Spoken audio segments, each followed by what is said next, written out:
You can see that bottom edge, how I faded it from the white up into the gray, so it's not that harsh line that I originally had.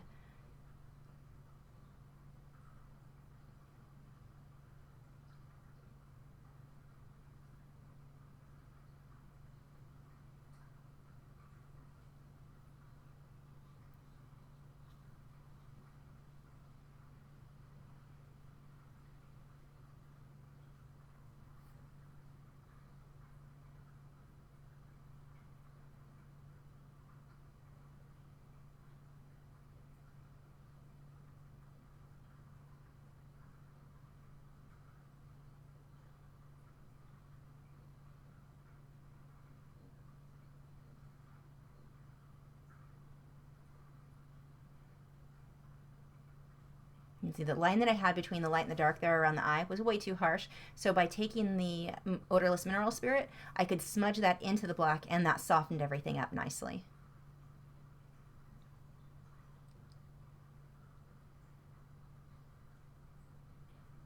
One of the things when you're working, don't freak out about every little thing being perfect all the way through. Even looking at this now at this stage, I'm 3 or 4 days into this project and I can still see tons of stuff that's wrong with it that needs to be adjusted. And it's not an issue of, oh my gosh, it's wrong, I need to throw it away and start over. You just need to keep working on it in most cases. There are very few instances where I've seen where it really would be better to throw something out and start again. As long as your drawing is correct in the first place, all these little things that need to be adjusted, the lighting, the coloring, the values, the tube nose thing I've got going on there, these are going to be fixed as I work, as I go on. It's okay to have things that you're not happy with during the process.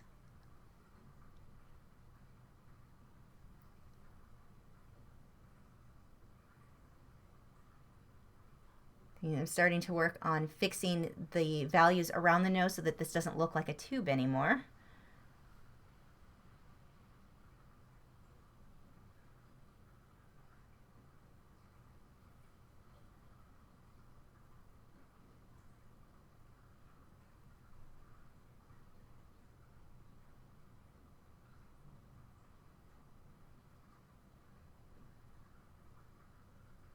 Okay, so next day I put that away for a while. I was just having too many mistakes. I wasn't paying attention. So I'm coming back to it now and going to correct the nose first of all, because that was just driving me crazy once I realized what was going on there with that tube. You can see I'm darkening up this underside because I've got the highlight where it was. It was the highlight on the underside that was causing this problem. So by just darkening up some of these areas, I can really make a big difference in the shape.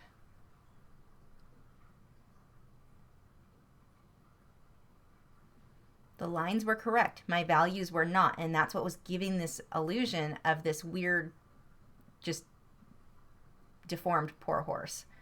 But by adjusting where my values are, making sure they're where they're supposed to be, that the lights are as light as they should be and the darks are not too light like I was having happen in that section, I can completely change the whole structure of the face, which is not yet done. I've got a lot of work to go on that section. But you'll start to see this transform to where what a lot of people would look at and go, oh my gosh, that's wrong, I just need to start over. No, you don't. You just need to keep layering and keep working on it till it looks how you want it to.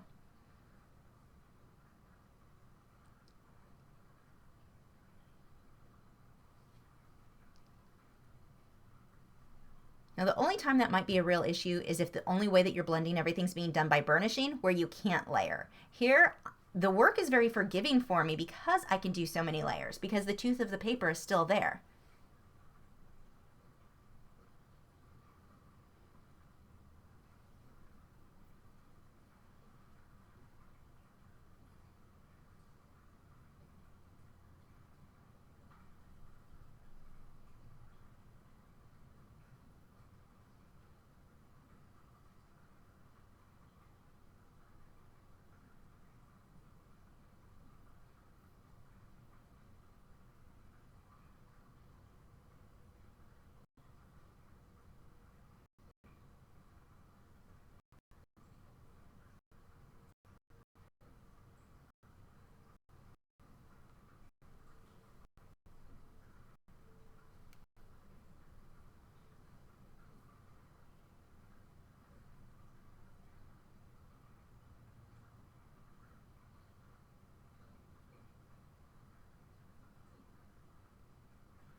I also want to point out that you're going to have layers where you look at it and go, I messed this up. It looked better before. That's just because you're not finished. Keep working on it. Don't think I've ruined it. There's no point in moving forward. You're going to have layers that aren't so attractive. That is totally normal. Just keep working on it. And that doesn't matter what medium you're working in.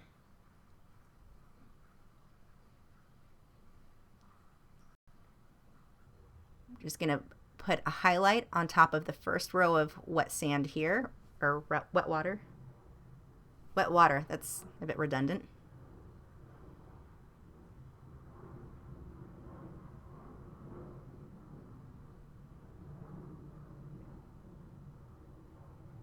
And pulling out a little bit of the ripples from that seafoam into the water.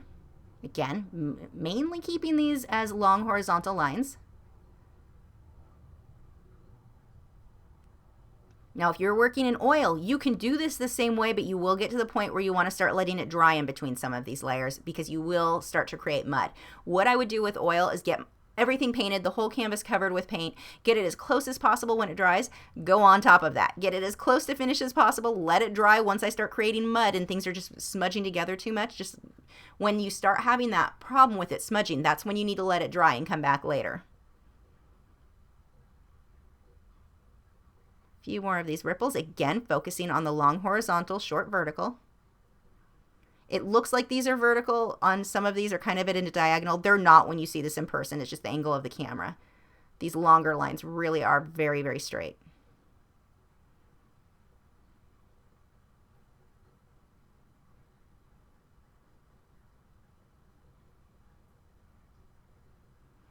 Now you can use a liner brush if you want to for this section of the wet sand. For me, I'm just barely letting the tip of this brush touch the canvas. It has I shouldn't say it has very little amount of paint because that would create dry brushing, but it doesn't have a glob of paint on the tip of the brush, I should say.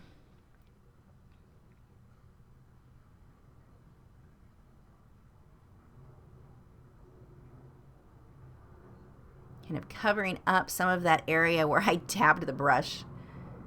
Did not like how that came out. So I keep going back and doing little touch-ups. Now again here, I don't want to put too much detail knowing the palm tree is going to cover this. Not just because it's going to cover it, but because if I put too much detail, it's going to draw too much attention away from that palm tree. It'll just kind of clash with the amount of detail that the palm tree is going to have.